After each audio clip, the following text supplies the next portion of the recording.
In the words of Doors frontman Jim Morrison, this is the end, beautiful friend. Hello, everyone. My name is Ryan Cam. Welcome to Smalltalk, episode 77, a.k.a. the season 10 premiere, a.k.a. the last season of Smallville. We all know why we're here. Ryan Cam, Jacob Collins, Matt Wyatt. Guys, how you doing? I was going to say, I said, I respect a heart, but then I'm like, I don't want to pull an Elon Musk on it. Everything. You don't want to pull that whole this scene from Scary Movie 3. Yeah, you got to be careful with what you're slinging there. Yeah, it's like you guys, exactly because I remember I DM'd you and showed you the scene in the clip in Scary Movie 3. Like, this reminded me of the fucking Elon Musk, the salute, the Nazi salute. Like, oh god, I swear to God, one of these movies like Scary Movie 3 was literally ahead of its time. Which pretty sure. Which, by the way, that's coming soon to Ryan's channel. Scary Movie 2, 3, 4. Ryan, yeah, we got to get back on that. We definitely got to get back on the Scary Movie watch long. Next year, though, because next year is when Scary Movie 6 comes out. So we were trying to think about doing it closer to Scary Movie 6. You know, right? You know what? Collins is on to something. Let's table that for next year. But yeah, we totally do, because Scary Movie 1 was way better than I was ever imagining it would be. So I'm excited to get to the rest of those. But as far as it's getting very good. Yeah. Well, as far as Smalltalk and Smallville goes, this is the last season premiere. This is season 10. This is the one that has been foretold and prophesied, and yet here it is. So yeah, Ryan, you have no idea. Like, this is the final run for Clark's journey to becoming Superman. We're getting towards the destination of the show. This is a season that has. Look, I'm not saying this is a perfect season. I still think 7 is the last perfect season. But there is a lot of good outweighs the bad. There are some bad stuff in this episode where you'll be like, the villain of this season is basically a non-existent villain. Like, you're just like, who gives a fuck? Yeah, like, the villain is pretty much the puppeteer. He's basically the puppeteer behind the scenes. Really doesn't have a lot of on-screen presence. Yeah, so if you're expecting a big presence for this character, you're like, it's a doomsday situation. Yeah, you will be disappointed. But I think because it's the final season, so they're trying to give you everything in this final season, which they give you a lot. They do not hold back. Yeah. They don't just it ain't like a lot of shows nowadays would be like, well, we're trying to tell a story. We're not trying to worry about throwing in fan service and all that. No, they throw a lot of fan service in this episode, this season. And this episode, I really enjoyed the season premiere. This is a good season premiere. I do have one critique about the season, but I'm going to wait till we get to that point. Yeah. When we get there, we'll get there, because I do agree with you. I do agree with you, Jake, because season 7 was reached at its peak when Al Goth and Miles Miller were still running the show, and it didn't have so many fillers and didn't have overstuffed with storylines. This season had some good stuff, and a lot of them, and there are some episodes that are like, this was really bad, unnecessary kind of pointless episodes. But they still were able to hit the mark and have a strong. Yeah, there was 4 different fucking plots going on this season. You're just like, okay, you thought season 2 had season 8 had a lot of plots going on. There's 4 different freaking plots trying to go on. You're like, it's like a bipolar person wrote this season. Yeah, exactly. I mean, even when we get to the final episode, and I'm not going to give my thoughts on it because I'd rather just wait for your reaction and see. What did you think of the final episode, and how much did it live up to your hype, or did it disappoint you? So I'm not going to say what I thought about the final episode. This is the end times for Smalltalk, but that does not mean it's the end for us. We've got plans, you see. Yeah. Big plans, but we'll cross that bridge when we get there. Dark and gritty plans. Shout out really quick to subscriber to the channel, Mr. Aaron White. He was supposed to be here, however, his garage door said, that doesn't work for me, brother. So he is here in spirit tonight. But Aaron, Hulk Hogan on him. Aaron is a beloved member of this channel, and he is sorely missed. But like I said, he is here in spirit. If you watch this later, Aaron, I sincerely hope your garage door gets fixed. But I've got the episode pulled up. Aaron White was trying to recreate the scene from Scary Movie 1 where he tries to go through the garage door, and then all of a sudden the thing come down and just went on top of him. So he's like, well, Scream's bullshit. Which is why Scary Movie 1 Scary was Movie more actually got accurate. that right. They actually got it right. They got that accurate than what they got us in Even the Wes original Craven said Scream that's movie. such a bullshit thing. That was a bullshit thing. Said the garage would come down. Even though he said, but we had to make it. That's why they had You to would not watch get it. chopped in it. You would not get chopped. You would not just like get like broken No. spine and it kills you. No, it will fall down to the ground. I mean, how does it work that Scary Movie 1 is a better Scream movie than Scream 7 and it's not even out yet?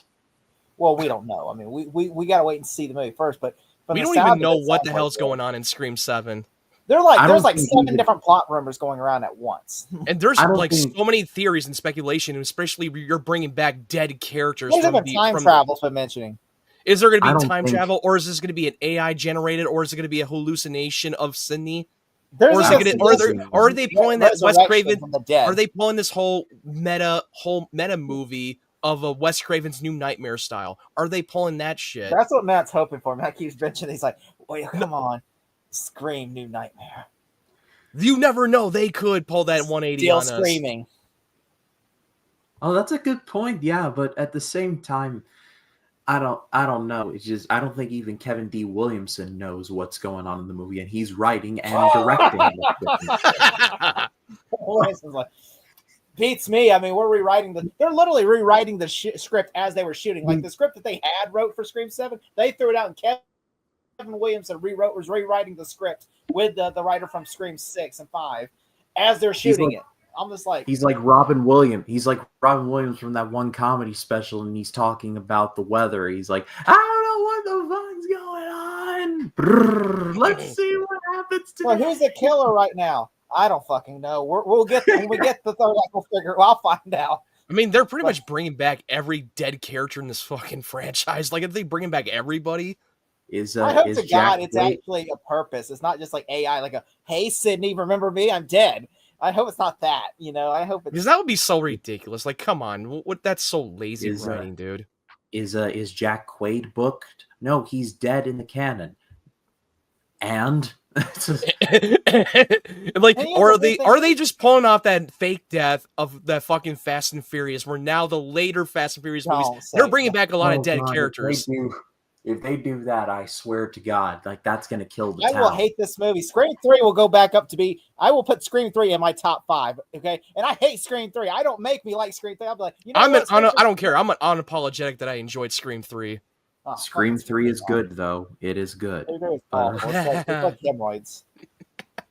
But I'm gonna watch Last Jedi. All right, we are starting. I'm gonna give the countdown now. If you guys are prepared. All right. I shall count us down.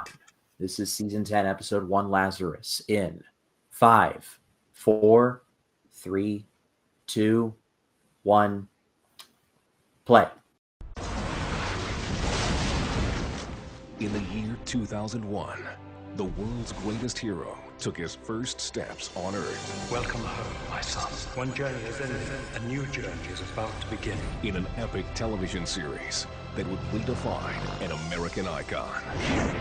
Over 10 years, he found a family. Thanks for always believing in me. You're welcome, son.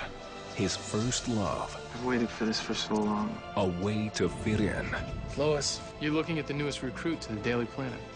And a place where he belonged. What are you trying to tell me, Dad? That I'm from another planet? Suppose you stashed my spaceship in the attic. Actually, it's in the storm cellar. Now, he will defend the only home he's ever known. Luther's building an army. He's starting a war. Can't let that happen. And everything he's loved. Wherever you are, I'll be watching over you. Against the forces that destroyed his home world. This fall, You gotta have faith. I do. witness an event 10 years in the making. One man will become the hero I've come this far and I'm not looking back. he was meant to be.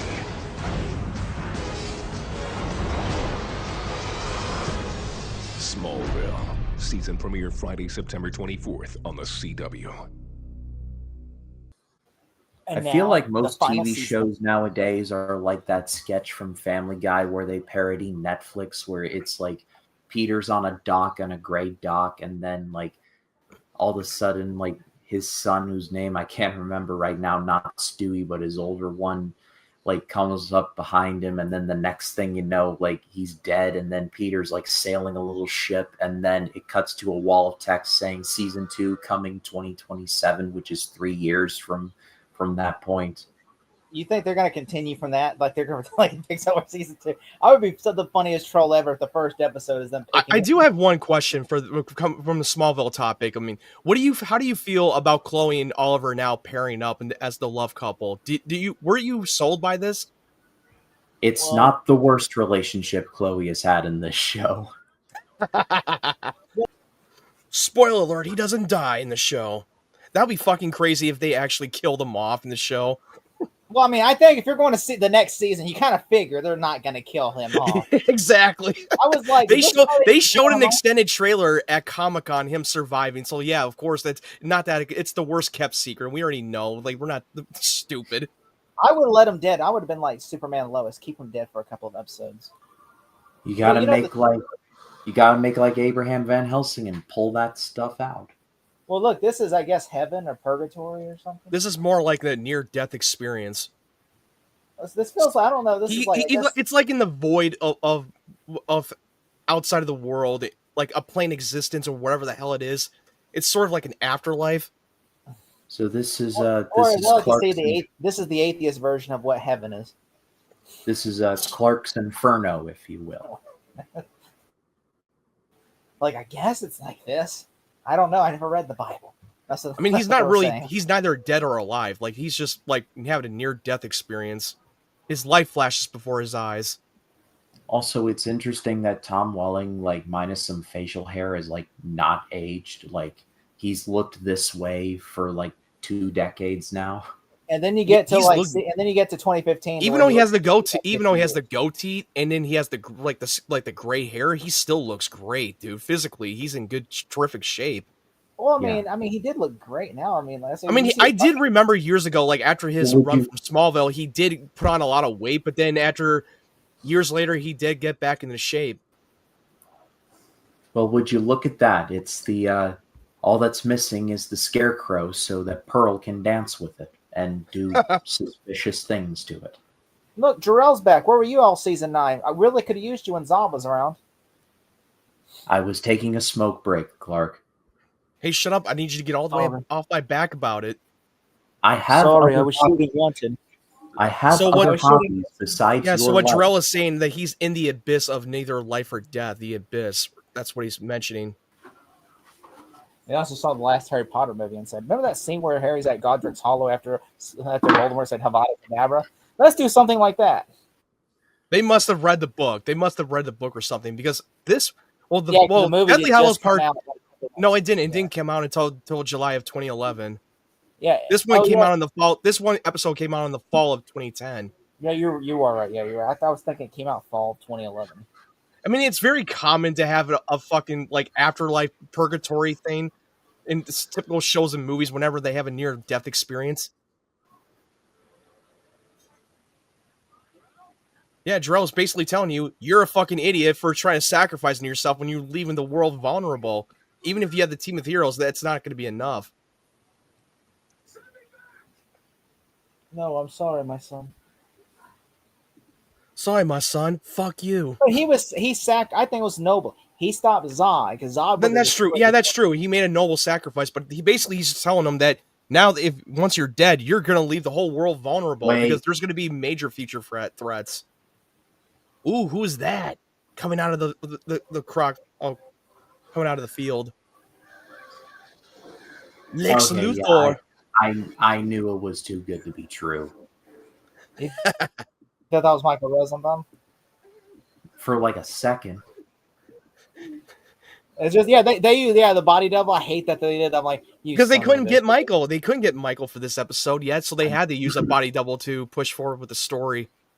I'm pretty sure they went to him as like, can you please make a cameo, Mr. Rosenbaum? And Mr. Rosenbaum was like, bitch better have my money. And like, we do not. They'll probably just say, fuck you. You think Michael Rosenbaum would have said yes, they would have had him this whole season? Dude, I wish they would have brought him back for the whole season. But that was like the one thing going into season 10. I was like, I hope Lex shows up. I hope Lex shows up. I hope Lex shows up. That was the Now whole that Lois knows that he's the Blur, saw him heal, coming back from the dead. Oh, let me guess. He does not have his powers now. Oh, well, shut my mouth. No, he's regenerating by I'm taking that glad blue they didn't do kryptonite that. I'm knife. glad that right there, you actually would have scared me if I had never. And he's seen soaking up in the sun and the rain like he's regenerating from the sun. new clips from He's the credits. He's pulling a Sheryl Crow. I'm gonna This is soak the up last this time you'll see this new intro. Yep. This is going to be the last time for this intro, dude. I just wish, like they went back to sets. I understand that they were had such a lower budget, but I'm like, I would went to sets. I mean, I just only miss. It's like, I feel like you're just walking around the same corner 12 times and be like, see, No, this? I even keep bringing that up many times, dude. Because Okay, it's I low need to- budget and This it's just right here, you location find at out- Okay, like I set piece after sets. I need to know how Wait. she got that camera. Okay, who are you, sir? Look at his outfit. I could only see his face. You He saw his looks like outfit for Peter- a second. He You looks saw- like Peter Stormare. But also, like Oliver was using the camera from his sunglasses because it's made out of camera. He's on that a lens. DC character that you have seen in movies. That's all I'm gonna say. Yeah, you'll know who he is, and his name will get revealed. But this is the same actor who played a different character in season 8 that trained Lana how to fight in that whole exposition flashback episode. Yeah, I thought that this was that character, and I'm like, At first, I thought that too, but apparently no, he's a two different character. which I always like to pretend like he's just pretending like he. That's how it fixes the continuity in my head. 'Cause I'm like, this hey fixed continuity. They're Then all the Clark same say, character. "Hey, I remember you. You trained Lana. What the fuck, man?" That's how I always see it. Like I'm like, these are the same characters. Like I like Toyman. He is Lex's assistant in season 4. He just goes undercover, works for Oliver. Well, he was not his assistant. He was a tech guy. He was just a guy. tech. So yeah, Dr. Fate said that Lex Luthor is going to be his ultimate opponent. He mentioned that in season 9 in that whole Justice Society Ryan, episode. do you believe that Lex will come back this season?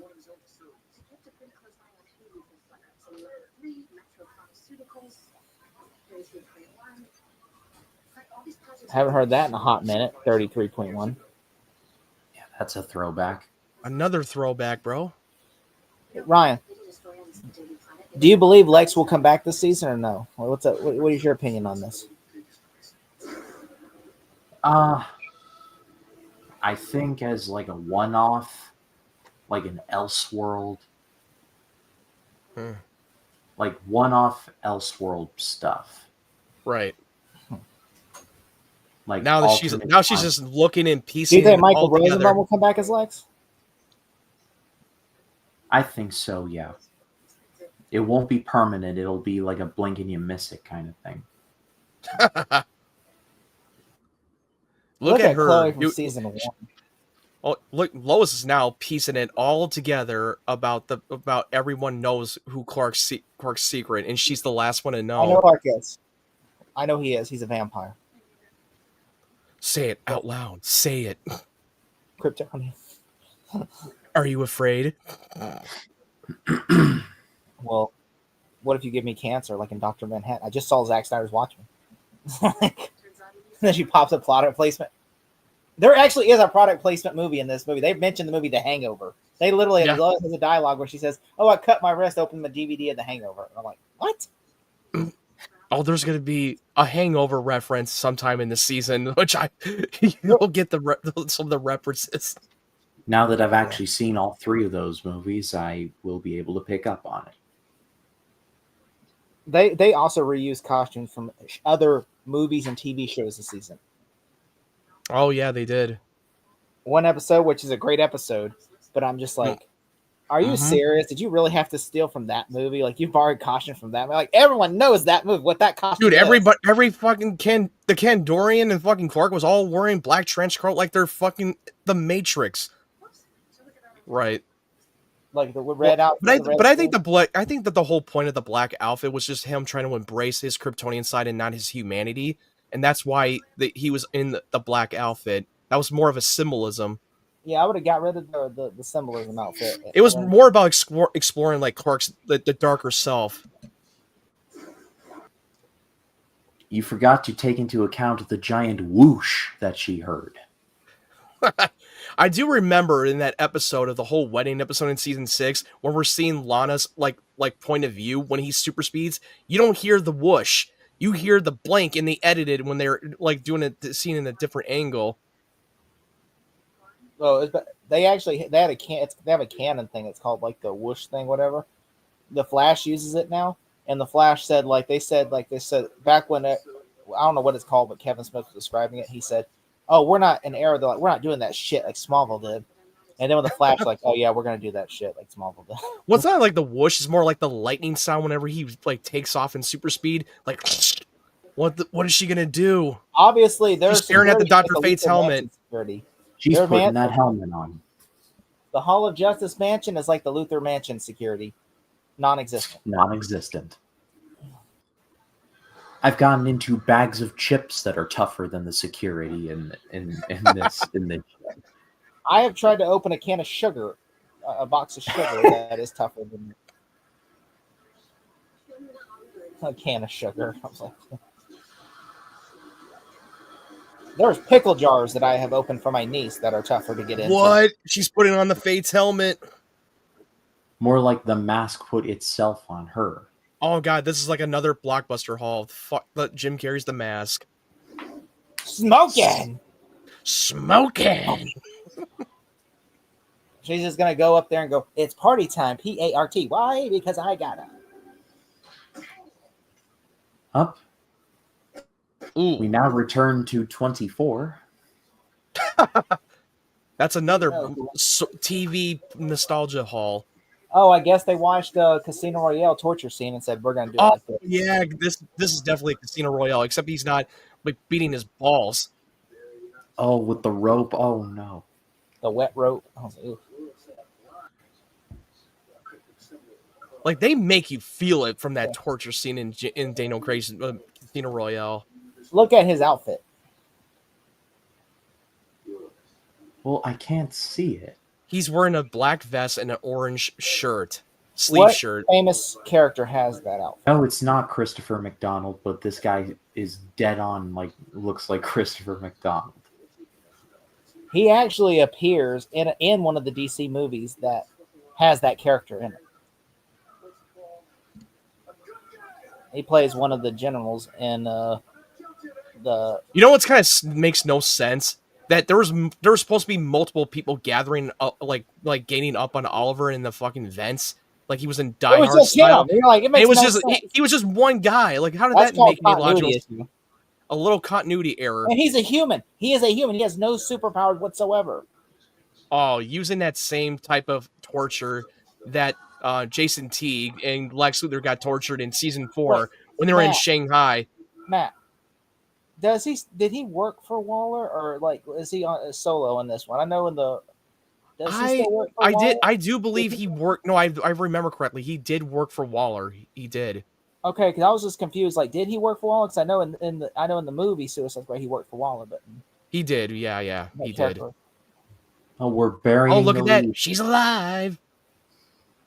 She's alive, and she has a piece of calamari on her face. Calamari. But yeah, that guy does appear. That guy does appear as a general in the David Ayer 2016 Suicide at the dinner scene talking to Waller. Oh, he did. Yeah, I remember now. Yeah, he did. It's a good bad guy. Well, thank God that's not permanent. Well, no, that's just a regenerative healing, using that patch thing. She had that. Like regenerating human tissues. And guess where that company is going to be in? Right? See the name right there? Cadmus. Like that's a tie-in from that DC, and even a throwback to the first season when they name dropped Cadmus that Lex Luthor had. I mean, I will say this is one show that actually does reward you for paying attention. Like it's like, because I remember bringing that up when we were covering season 1 and they name dropped Cadmus. I was like, yeah, I even said like that one will play a bigger part. LX4. Who's in that tank? Lexington, Kentucky 4. Whoa, who's in those tanks? The guy from RoboCop, the one who got the acid from RoboCop. Well, I was actually going to say the alien from Independence Day, but that works too. Hey, another blockbuster haul, Independence Day. That little bit of a throwback. Release me. Release me. Reminded me for those tanks with people in it. It reminded me in the Force Unleashed game when Starkiller got cloned. He cloned himself again. Alexander. So we got Lex full of clones. He made like 15 copies of himself. Well, if he makes 2 more, he'll be up there with Robert Pattinson. But also with Cadmus, if you remember Young Justice, Cadmus Labs was just more of a regenerative healing human tissue, especially with cloning too. None of those look like Michael Rosenbaum. I'm sorry, okay? None of those look like that. Does not look like Michael Rosenbaum. Did you notice that the mask that the oxygen mask is wearing the same exact mask that we saw the other Lex Luthor in season 8 before he got blown into oblivion? That callback, that nod. That's a nod and callback. I like that. Now, one question is, like, could that just be another way to retcon it from the Lex Luthor that we think he's dead, the real Lex Luthor? That could he be a clone? Just to fool everybody? Lex Luthor, this actor is played a different character who's playing one of Lex Luthor's science. Yeah, no, he played Lex Luthor's scientist in season 5 in the Cyborg episode. Okay. The episode of Cyborg. So this looks like Jason from Friday the 13th Part 2 without the sack. Yeah, you're right, Jake. Like the actor did show up and play one of the Kryptonian scientists from General Zod's. He played Dexter, which we've actually met Dexter in Smallville. That was played by the old Jimmy Olsen from the. I don't know if he played like Dexter. They never even mentioned his name in the movie. That's how he's credited, as Dex Sewer. Yeah, you're right. But they just didn't mention. I just didn't know that because they didn't mention his name in the movie. You all see like the selfie. Yeah, that's who he plays. Yeah, Matt, that's who he plays. Dexter, yeah. Here it is, dude. Here it is, bro. Ooh. There's the Superman return suit. Yeah, that's the Superman Returns suit that they took it from the set of Superman Returns. Why is your face not scarred or disfigured? Because the writers wanted me to have a pretty face this season. Oh, that makes sense. Okay. Well, the only thing that makes sense was Cadmus that was able to regenerate her human tissue. So that's the only explanation that could be more logic in this episode. Which also...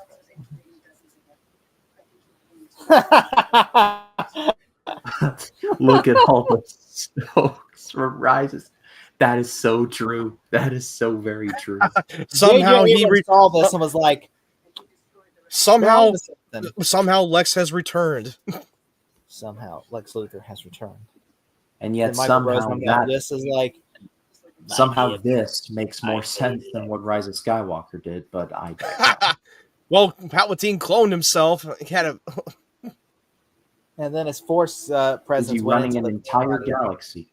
Okay, now here's a callback right here. Oh, here it is. The callback to the pilot episode. I wanted to include this picture in the thumbnail. That's a mess. Like, it's too spoiler if you put that.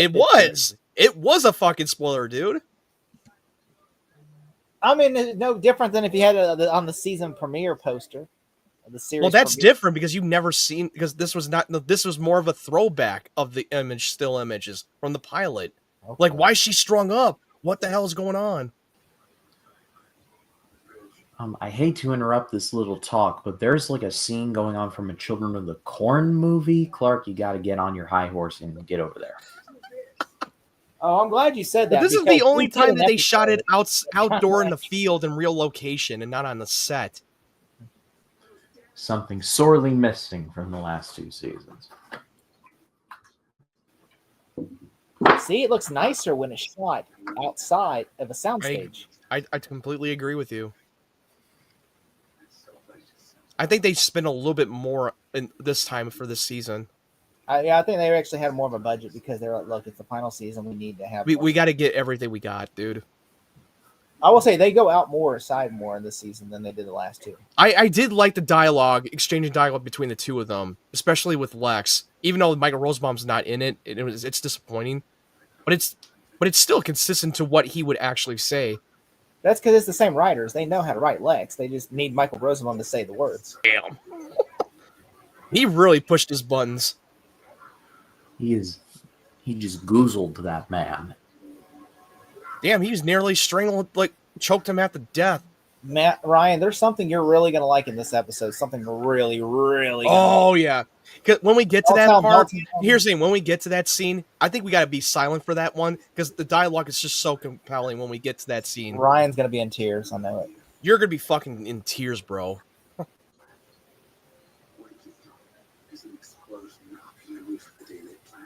How did he sneak into the Daily Planet and got the explosives on the Daily Planet?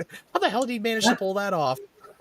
He's one That makes man. no sense. You have to. There's no way he can even climb with their legs. Like, this will show Clark. This one, so how do you sneak the bomb inside the building? How did you sneak that in? On the way up to the building, he passed like air. First of all, he has no people Ward following is him. like, He was literally one man. By the way, he's probably bleeding, going, I really regret having to do all that work at the Daily Planet. I would be alive if I didn't. So yeah, the old man Lex of the Clone, he was already dying. Like he was just like saying, "Fuck it, I got nothing left to lose. I just want to see him fail, and that's all I have. That's my." I will main say, goal. even though you can tell, this is clearly he's on a green screen, super speed. Yeah, you could tell when he was running in super speed, he's on a green screen. It's like this. It's Doing this like. Tom Welling's on the sounds just going.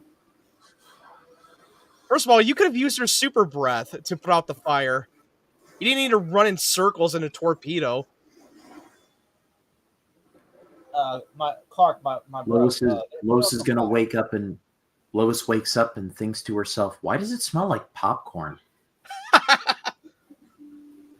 You know what? You know what? I was sitting there. Me and my niece were watching Jigsaw the other day, and literally, there's like the scene where like they dropped all the maize on top of them, like all the corn, seeds on top of them. And we were just like, honestly, this would not be a bad death because you could smell all that corn, all those corn seeds. I'm like, that would actually not be a bad idea. Death. Is he gonna make it? Oh well, we've got as close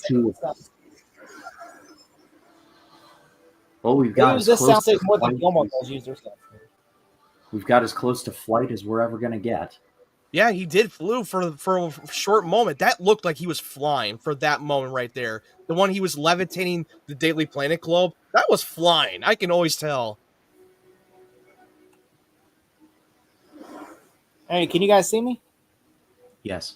I'm looking at the show. I can't see. I mean, but your screen goes up for time. a second, so I was just making sure, Hold on, let me see. Yeah, I can definitely see you right now because I switch it over to the tab. Okay. Is he gonna put on that suit? Nope, denied. Jarrell's like, "Fuck you, Clark. You ain't gonna wear it now.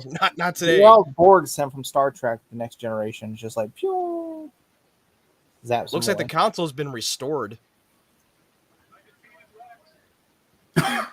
Well, Jarrell's a housekeeper. That's why. I mean, you could have had an AI drone like Kellex to be the housekeeper. They didn't have the budget for that. You know it. I know. The Power Rangers, they could have got a midget and put him in like a little robot suit and be like, hello. Yeah, they could have done that. That would have worked. Aye. Let's go, Jarrell. Jor-El, worst dad ever. Jarrell's kind of a dick. Maybe Zod was right. Maybe you are the fucking bastard you say you are. That Zod says you are. I've spoken to Zod. Zod's not that bad of a guy.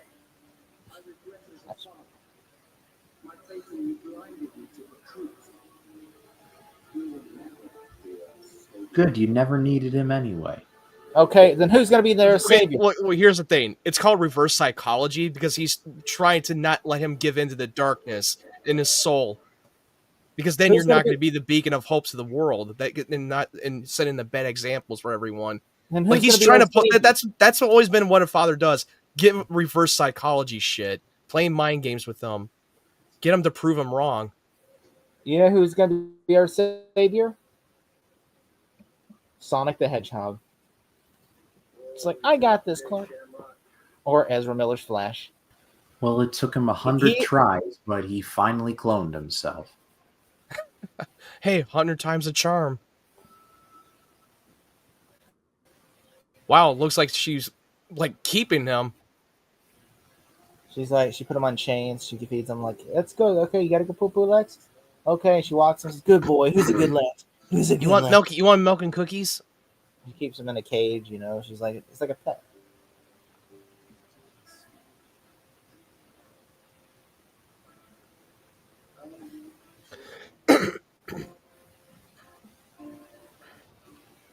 Okay, they play that same song in season 7 when Lana went into that whole catatonic state. But you know what? It works still. I mean, It did. I love this song. It's a great choice. I'm not saying it's a bad choice. I'm saying that this is another song throwback to season 7. who do you think they're swapping Oliver for?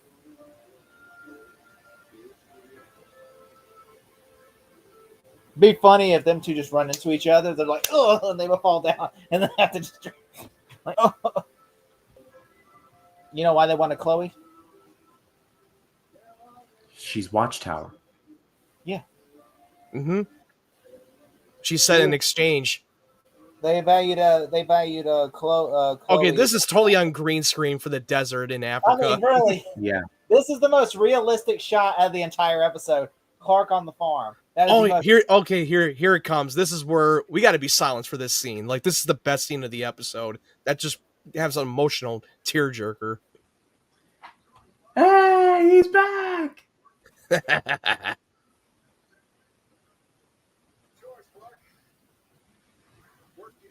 I don't care. I'm happy to see him.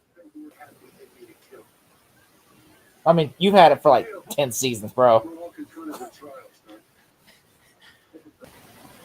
Zack Snyder saw this and said, I can do this for BVS.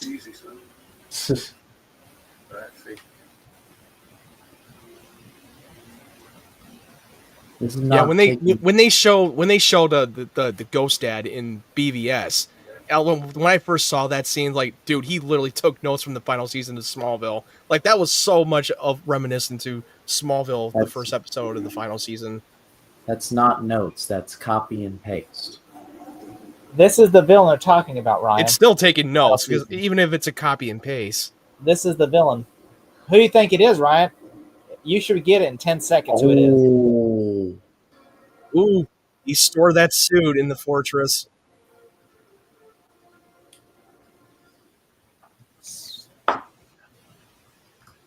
Notice the light, the warmth, in contrast to what is coming. Yep. And so, yeah. I know my score. So Ryan, you know who the villain is for this season, right? I mean, it's Dark Side. Yes. Okay. Yeah, it's Darkseid. A CGI. It's a CGI, which I'm not gonna lie. Zack Snyder did 100 times better than this show. Oh yeah, this one is just he's more. An afterthought. He is an afterthought this season. Yeah, Ryan. he is definitely an afterthought because he's more of the behind the scenes, and he's not going to be. He is on the. He's not going to be the on-screen presence of the villain that you expect because they turn him into a fucking dark cloud. Kind of like they did with Galactus in the Fantastic Four 2. They don't. They give him the Galactus in Rise of the Silver Surfer treatment. Yeah, that's another blockbuster haul. Rise of the Silver Surfer.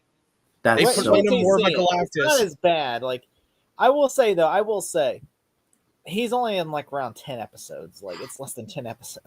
Like he only. Well, technically, when it is focused on Darkseid, it's really good though. Like the Darkseid episodes are really good. Well, he's only been in like at least 3 episodes at most, not like 10. I highly no, that he's been in a lot less. Well, it might be. I mean, it's around I know it's around under 10, maybe. Like it's like maybe 5. Because he only shows up for like one episode, brief moment. Then the next, he's a little bit more present. But then, remember, that's like about that. it. Remember, the disciples.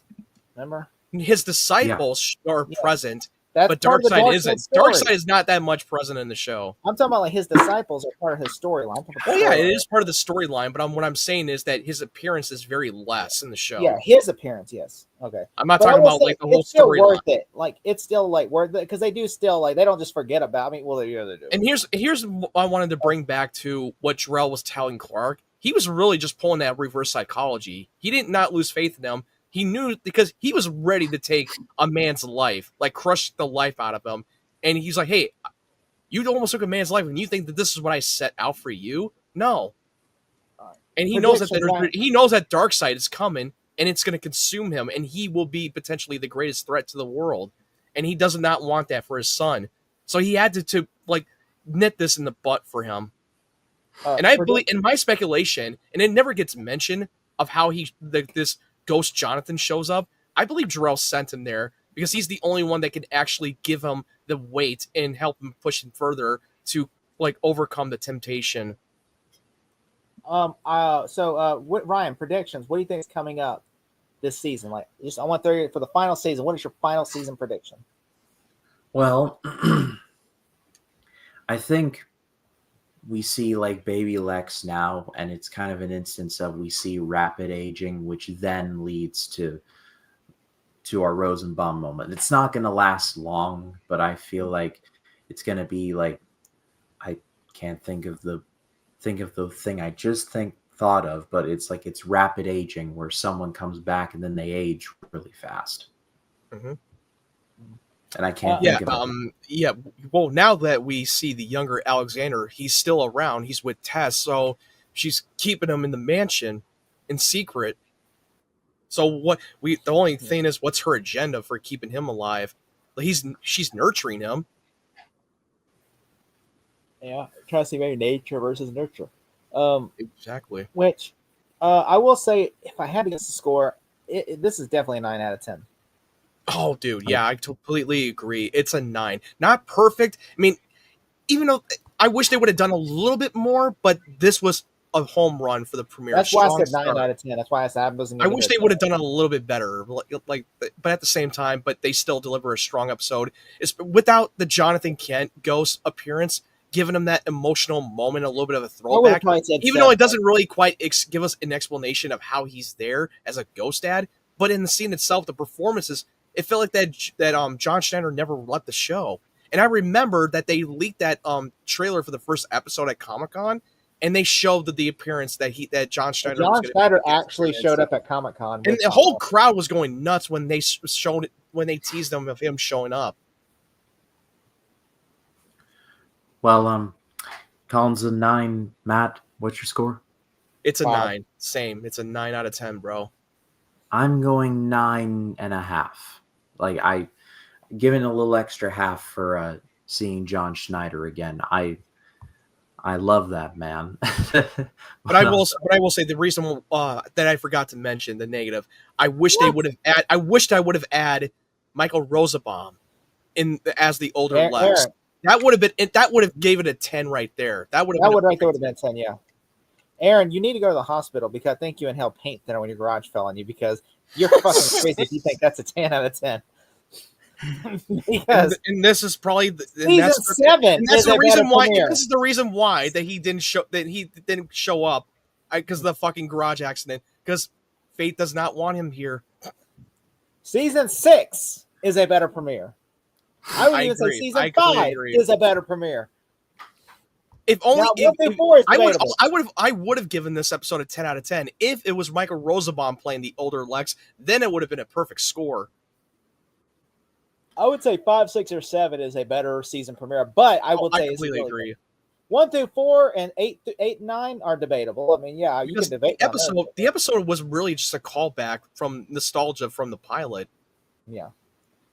Hey, 10 out of 10. That's a hot freaking take, man. It's like this is the best season premiere, best season of all. I'm like, wait, is this my favorite season? There's been other season premieres in the past that were far better than this. Like season 7 premiere is so damn good, and season 6. I was going to say it's even hard for me to say. with five, 4. I love the 4th premiere too. The season 4 premiere when he's at Kal-El and he's taking flight. Come on, dude, that was a banger. And seeing Lois Lane make her first appearance on that show, another great strong premiere. I love the. Let's not forget in season 4 how they had the discount T1000 where he's like he gets maced in the face by Lana, goes and then runs away with his hand like that. Yeah, he's the liquid metal like T1000 ripoff. And but also with Brainiac they did the same thing too. He was literally like a ripoff from T1000. Yeah. But Brainiac worked though. Other like that, but at least he was a better written character. That's a big plus. Like, to me, it would have made more sense if when Lana, after he got maced and knocked down, he just disappears rather than just runs away with his hand. I'm just like, what director thought that was a great idea? Just like, Just let them run away. Don't let them like run fast as they turn away. It's like literally like watching a villain run away is like the most another thing you could do. Another strong banger premiere. It was the pilot. The pilot had a strong banger premiere. Because every time I watch the 200 episode, I always go back and watch the pilot episode.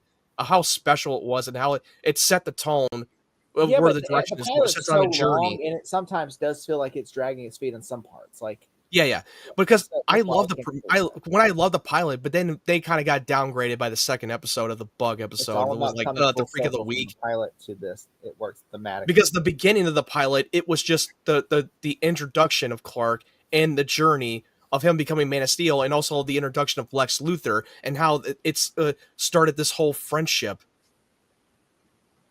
Mm-hmm. Yeah, well, it's all about coming full circle, and from pilot to this, it works thematically.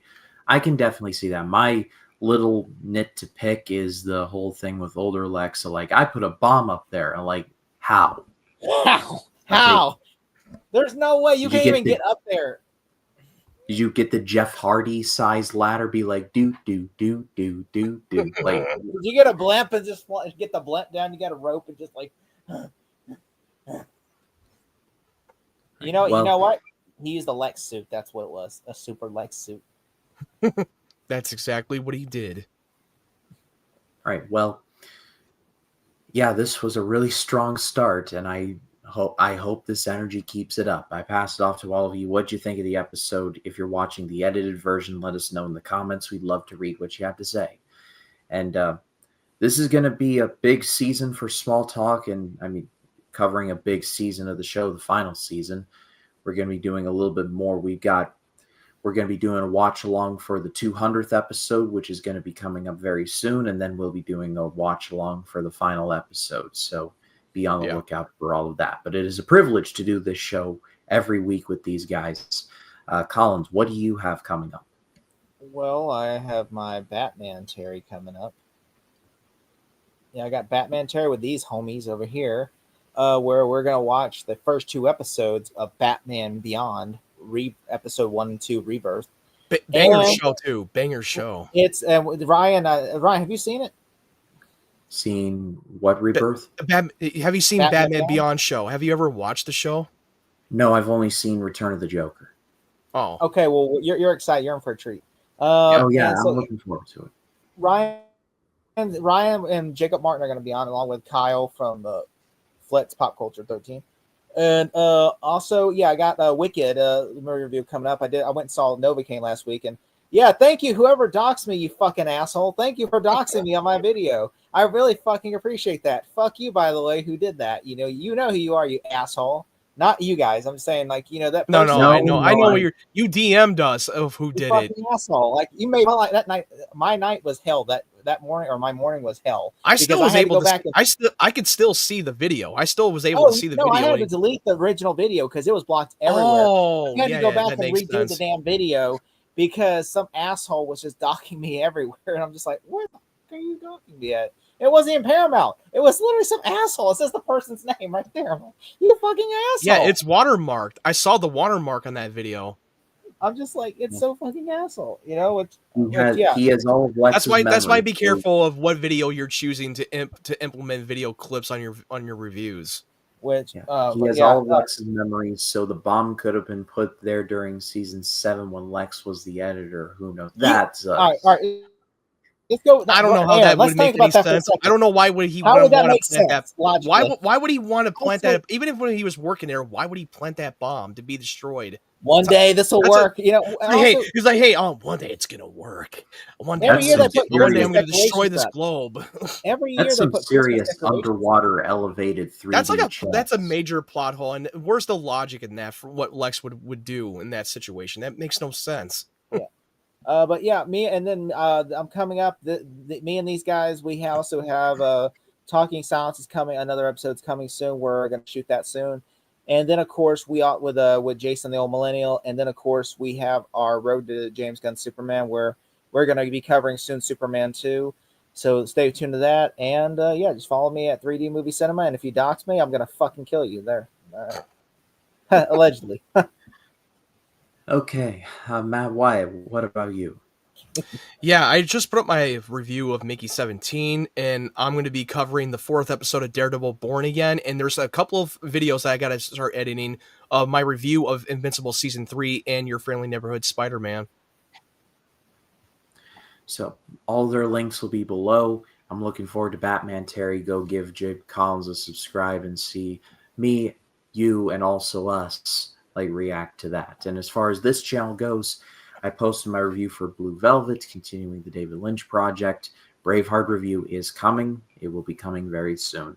And then I'll also be covering some more David Lynch movies, No Country for Old Men and The King's Speech as part of Lynch Project and Best Picture Project, respectively. So those will all be coming. Small Talk every Tuesday, Talking Silence as well. Got a lot of stuff coming, a lot of fun stuff.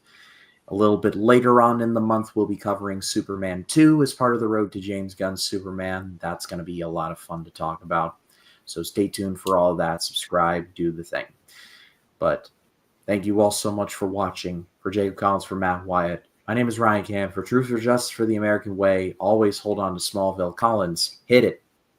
Sharpton for president, y'all. I'm outie.